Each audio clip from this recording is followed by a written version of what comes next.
बिस्मिल्लाहिर्रहमानिर्रहीम।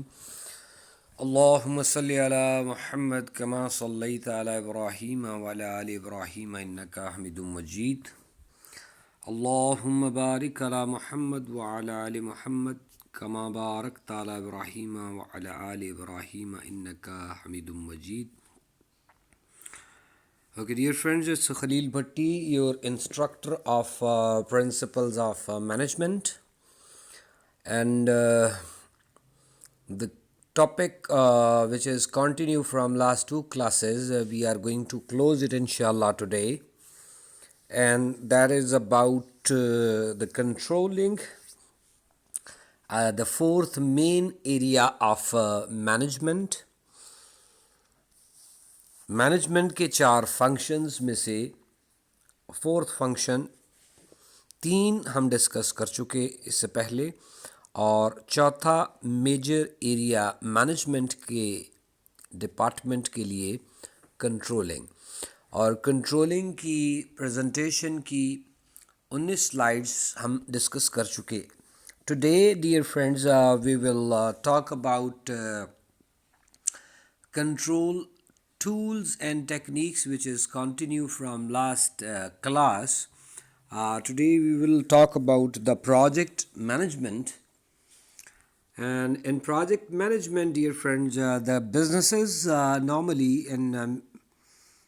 deals with the multiple projects, and for the management of those projects, different tools and different techniques for control specifically are used. So overall planning and supervision and control of those project is a core area for project managers and for project management, you may say. So those projects are, we can define projects simply by the statement that unique one-time event that occurs within a defined time period.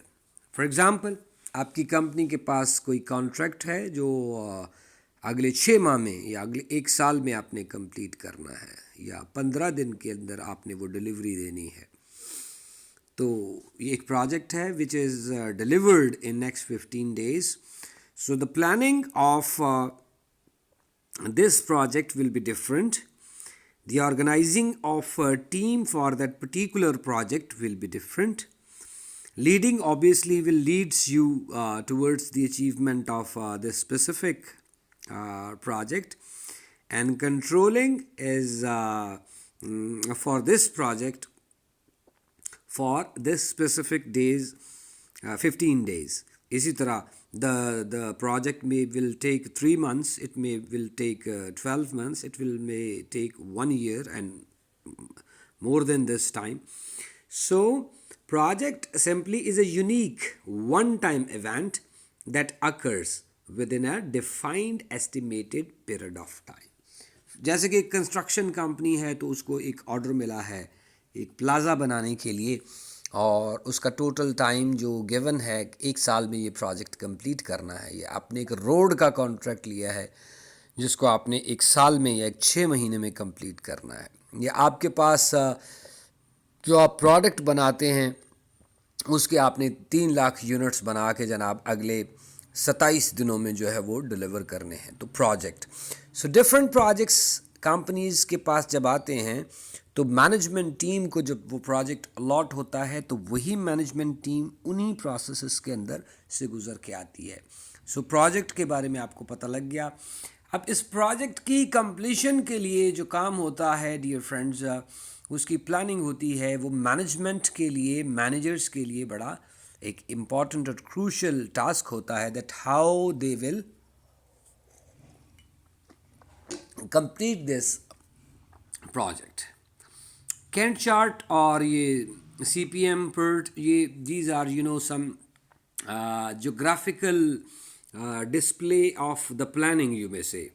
जैसा कि cantt chart में कहते हैं जी, graphic display of the scheduled tasks required to complete a project. और CPM क्या है जी? The combination of critical paths, method and program evaluation and review techniques. Next slide में इसको मज़ीद आपको क्लियर हो जाएगा। जिस तरह कैंट चार्ट की मैंने बात की है, तो यहाँ पे देखें जी, टाइम्स इन मंथ्स, और ये वो एक्टिविटीज़ हैं जो आपने कंप्लीट करनी है। यहाँ पे इस स्लाइड में जो आपको नज़र आ रहा है कि you have time in months है, तो जो 24 महीनों में ये प्रोजेक्ट कंप्लीट होना है।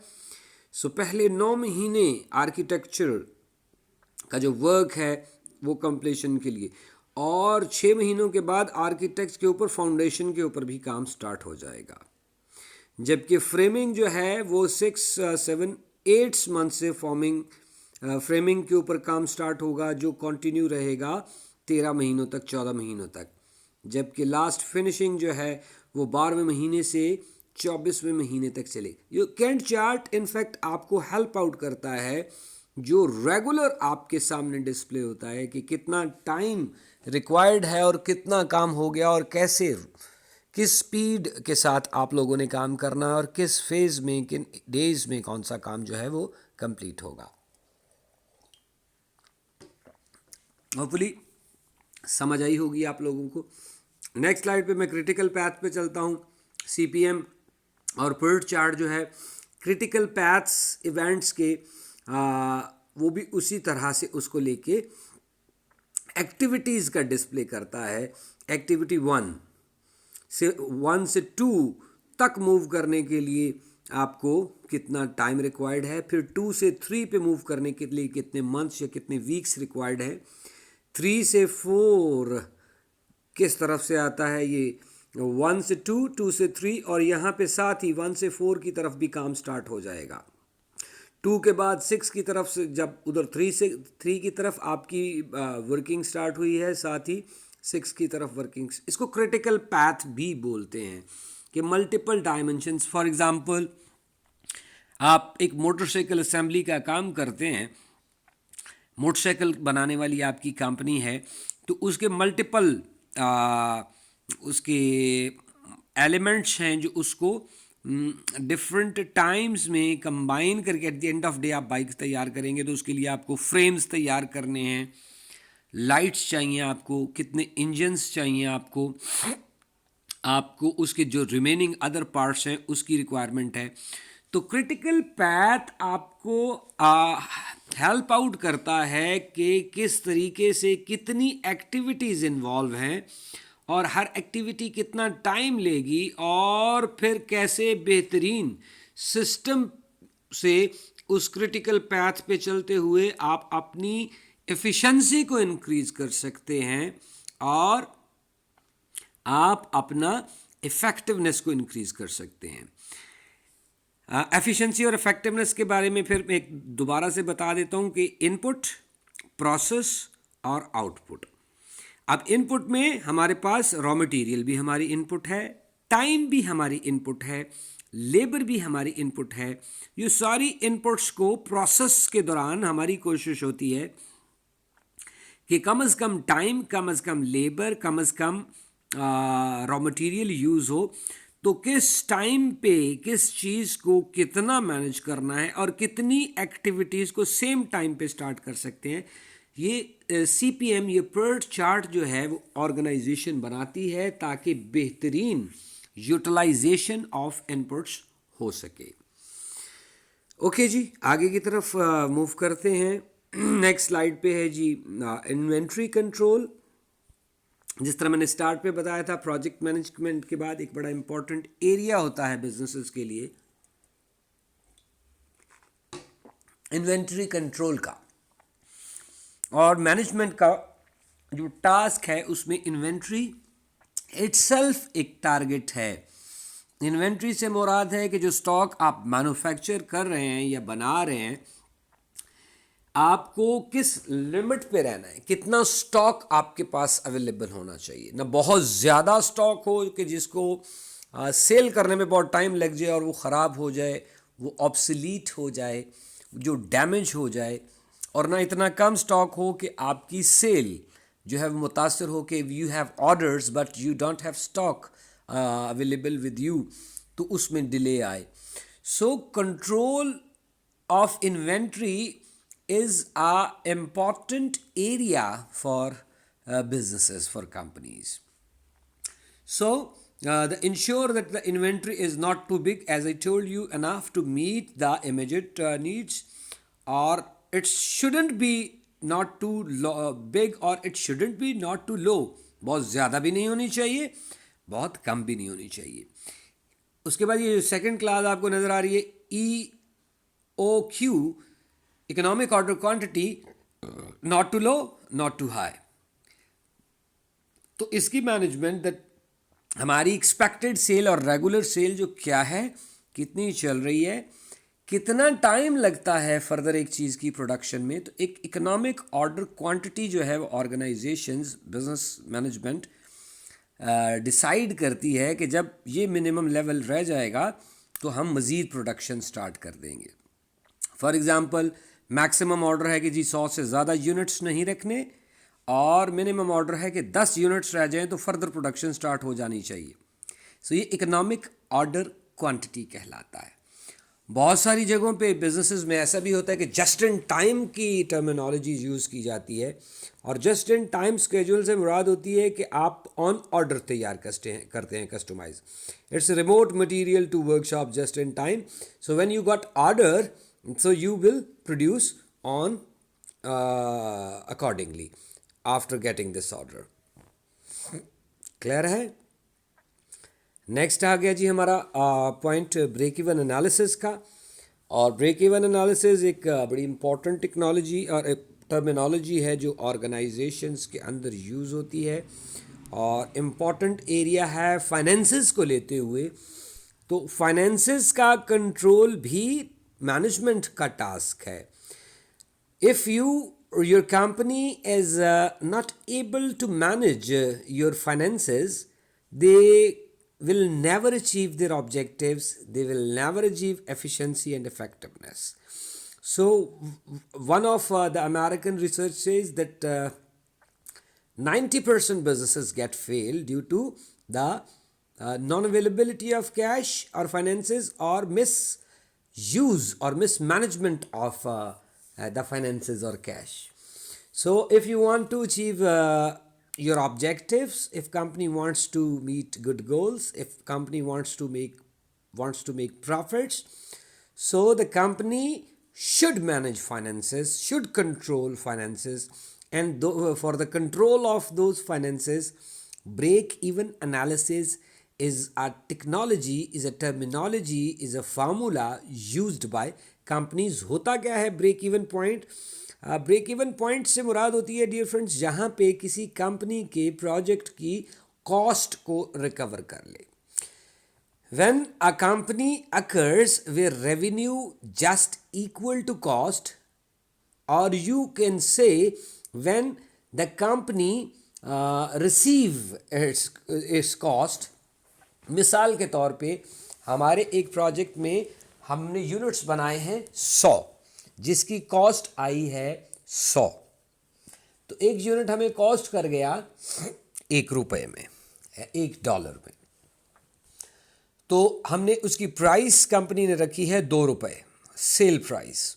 सो कितने यूनिट सेल करने पे जो उनकी टोटल कॉस्ट है ₹100 वो रिसीव हो जाएगी. तो अगर एक यूनिट ₹2 का है तो 50 यूनिट बेचने पे 100 की कॉस्ट आपकी रिकवर हो गई. तो 50 यूनिट्स पे आपका ब्रेक इवन मीट हो जाएगा.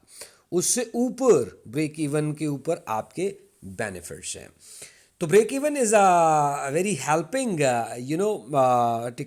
terminology used by businesses to know that return on investment क्या है, कॉस्ट रिकवरी कब तक होगी, और कितनी इफेक्टिव रिजल्ट्स हैं किसके, आपकी इन्वेस्टमेंट के.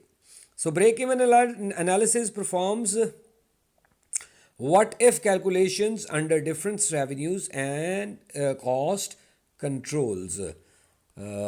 So कॉस्ट को और रेवेन्यू को कंट्रोल करना, उसके लिए प्रोग्रामिंग करना, प्राइस की सेटलमेंट करना, कॉस्ट की मॉनिटरिंग करना, अपनी इन्वेस्टमेंट पे जो रिटर्न्स हैं उसकी एफिशिएंसी को मॉनिटर करने के लिए ब्रेक इवन एनालिसिस जो है वो कंपनीज मैनेजमेंट्स यूज़ करती हैं।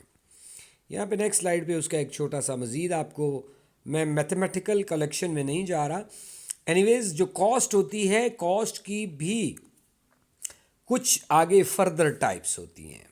अभी मैंने बोला कि हमने यूनिट्स बनाने हैं तो 100 यूनिट्स पे हमारी कॉस्ट आई है 100। तो अब एक कॉस्ट वो होती है डियर फ्रेंड्स जो फिक्स्ड कॉस्ट होती है, आप चाहे कुछ बनाएं या ना बनाएं वो कॉस्ट आएगी, और एक होती है उसको फिक्स कॉस्ट बोलते हैं, और एक दूसरी कॉस्ट होती है जिसको वेरिएबल कॉस्ट बोलते हैं। सो वेरिएबल कॉस्ट इंक्रीज करती चली जाती है जैसे जैसे आप प्रोडक्शन इंक्रीज करते चले जाते हैं। सो प्रोडक्शन के इंक्रीज होने से कॉस्ट इंक्रीज हो रही है, वो वेरिएबल कॉस्ट है।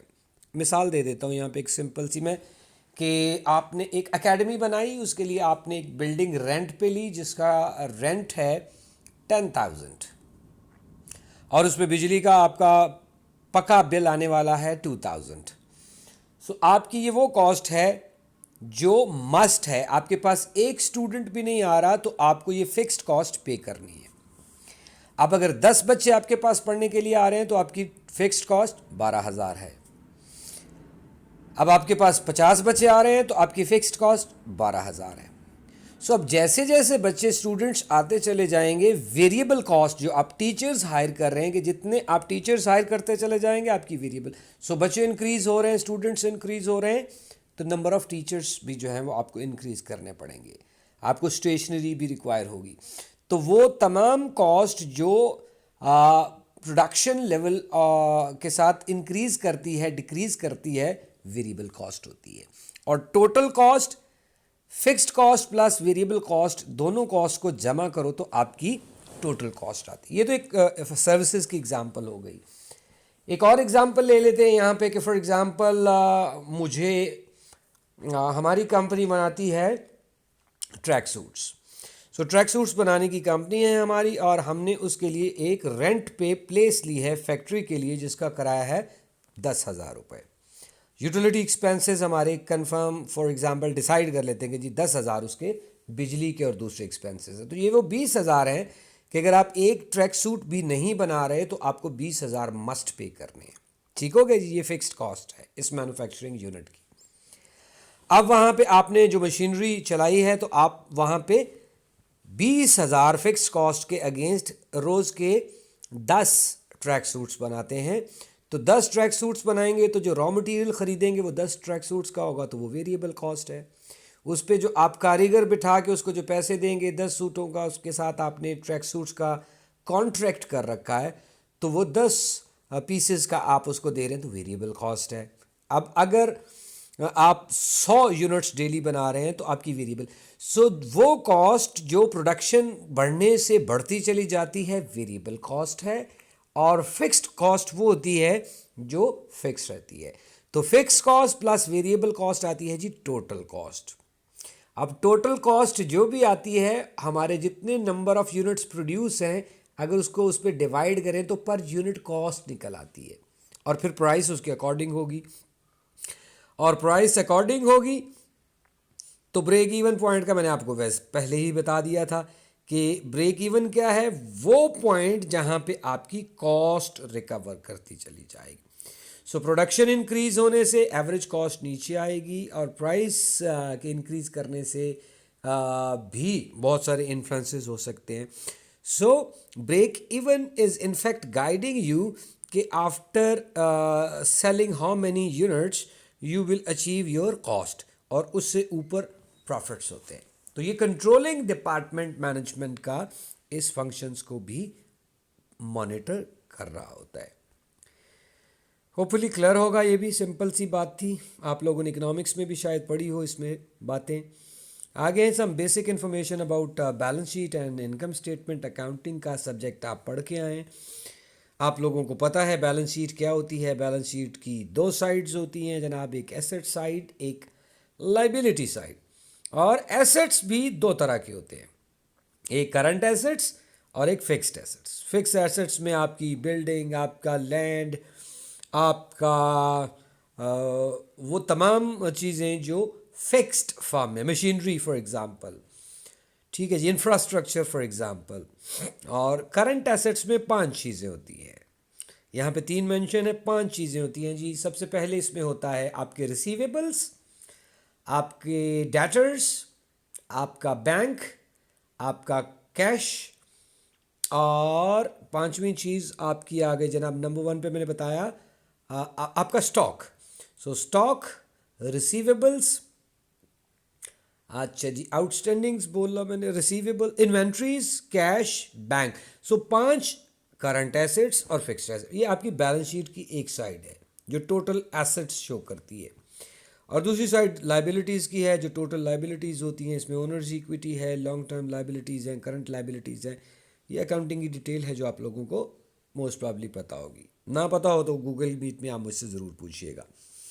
उसके बाद इनकम स्टेटमेंट है जी, ये भी कंट्रोलिंग के अंदर हम जब अपने फाइनेंसेस की बात करते हैं तो ये रिपोर्ट्स जो हैं ये भी एक कंपलसरी पार्ट है कंट्रोलिंग का।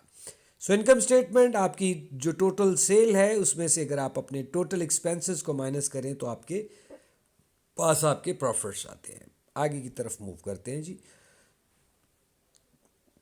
तो ये जो पिछली स्लाइड्स तक की बात थी इसमें हमने बात की है फाइनल अकाउंट्स तक, जिसमें हमने बैलेंस शीट और प्रॉफिट एंड लॉस अकाउंट या इनकम स्टेटमेंट की फॉर्म में अपने प्रॉफिट्स को, अपनी बिजनेस वर्थ को जो है वो चेक करना होता है।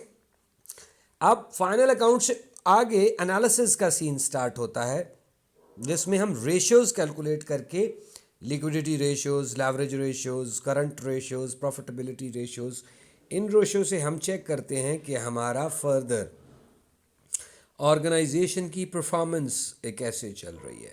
So this is okay from my side, end of this chapter. Hopefully आप लोगों को समझ आई होगी, आप इस लेक्चर को सुने, and if you have any problem, you feel that something is not yet clear to you from your side, so you people are most welcome for queries, for questions, for discussions. Google meeting में हमारी class regular होती है जिसमें मैं available होता हूँ आप लोगों के प्रॉब्लम्स के आंसर करने के लिए, आपसे डिस्कशन करने के लिए। तो लेक्चर को सुनिए, इंशाल्लाह नेक्स्ट क्लास में, नेक्स्ट वीक में हमारा नेक्स्ट चैप्टर स्टार्ट होगा और हम नए टॉपिक की तरफ मूव करेंगे। So thank you very much dear friends, good night and have a very nice future, and इंशाल्लाह see you tomorrow in Google Meet. अल्लाह हाफिज़।